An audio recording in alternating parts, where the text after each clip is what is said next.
the success of Spider-Man, Iron Man, and the Incredible Hulk, it seems like everybody on the planet has decided they want to make a comic book movie. Because it seems like it's fairly easy, right? Well, the new movie, Punisher War Zone, that's just hit theaters, seems to be here to let us all know that it's really not as easy as it might seem. Now, just to out myself here, I'm a huge comic book dork. I'll pause here for the appropriate mocking comments. Alright, on with the movie. For those of you who aren't familiar with him, Frank Castle is a decorated Marine who returns from Vietnam only to have his family killed after witnessing a mafia hit. A moment of violence that turns Castle from family man and military hero into a man who can't let the innocent suffer and must make sure that the guilty are punished. Hence, he becomes the Punisher. Well, War Zone picks up well into the Punisher's war, and it seems that some mafiosa have come onto the Punisher's radar. There's a fairly good opening scene that has the Punisher attacking the mafia in a big mansion, and it also sets up the origin of Jigsaw, the villain of the movie. But after that, the movie very quickly spirals out of control. After being helped by cops and killing about 60 guys in the opening sequence, the Punisher is shown walking home through the streets of New York.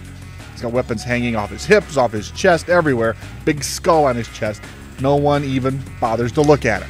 Now, I know that New York is supposed to be the most jaded place on the planet, but I'm guessing that if I dressed all in black with a big angry skull on my chest, a couple of guns clearly visible right in the street, I'm sure at least one person's going to acknowledge my existence. Now, the main conflict in the story comes when we learn that one of the men that the Punisher has killed in the opening sequence turns out to be an FBI agent, and now Castle is thinking of walking away from his Punisher war.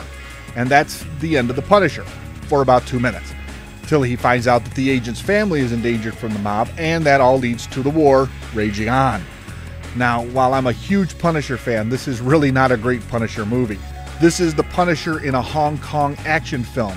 The violence is way over the top. There are too many funny taglines after the violence, and never once is the character taken very seriously. The beauty of the Punisher in the Marvel Universe is that he's the only one who doesn't joke and carry on. And since Garth Ennis took over the writing, there's a depth to the character that's always missing in these movie versions.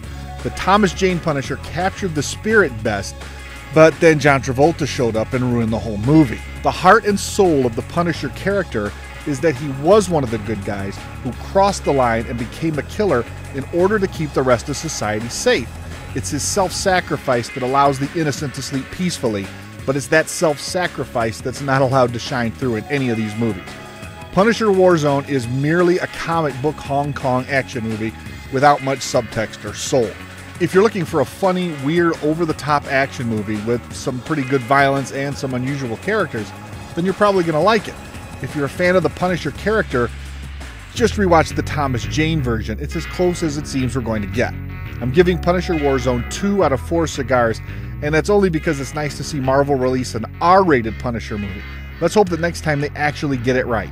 What about letting Garth Ennis at least write the script, if not direct the thing himself? What have you got to lose, guys? So, until next time, when I'll be here weeping into my comic book collection for the movie that could have been, remember that just because the budget is low doesn't make the movie bad.